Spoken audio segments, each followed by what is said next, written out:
Sassoon रुग्णालयाच्या शिपायाला अटक झालेली आहे। साम टीव्हीवर आताची सर्वात मोठी बातमी आपण पाहतोय। ससूनचा शिपाई अतुल घटकांबळेला अटक करण्यात आलेली आहे। डॉक्टर तावरेंचा हा निकटवर्तीय मानला जातो। ससून रुग्णालयाच्या शिपायाला अटक झालेली आहे। पुणे ड्रंक अँड ड्राइव्ह प्रकरणामध्ये ही एक महत्त्वाची अपडेट आपण पाहतोय साम टीव्हीवर।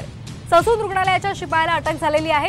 डॉक्टरांना पैशाची देवाणघेवाण घटकांबळेकडूनच व्हायची आणि त्याच पार्श्वभूमीवर आता त्याचा अधिक तपास करण्यासाठी आणि त्याची चौकशी करण्यासाठी ससूनचा शिपाई अतुल घटकांबळेला पोलिसांनी अटक केली आहे। तर आताची महत्त्वाची बातमी आपण पाहतोय। तावरेला दिलेले 3 लाख घटकांबळेच्या गाडीतून आलेले आहेत। ससूनचा शिपाई अतुल घटकांबळेला अटक करण्यात आलेली आहे।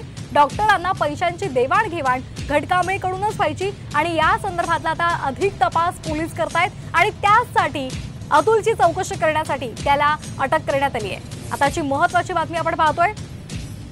ससूनचा शिपाई अतुल घटकांबळेला पोलिसांनी अटक केलेली आहे। या संदर्भातला आता तपास पोलीस करतायत। तपासाला आता वेग आलेला आहे। 2 डॉक्टरांना अटक करण्यात आली आणि त्याचबरोबर ससूनचा शिपाई अतुल घटकांबळेला सुद्धा पोलिसांनी अटक केली आहे।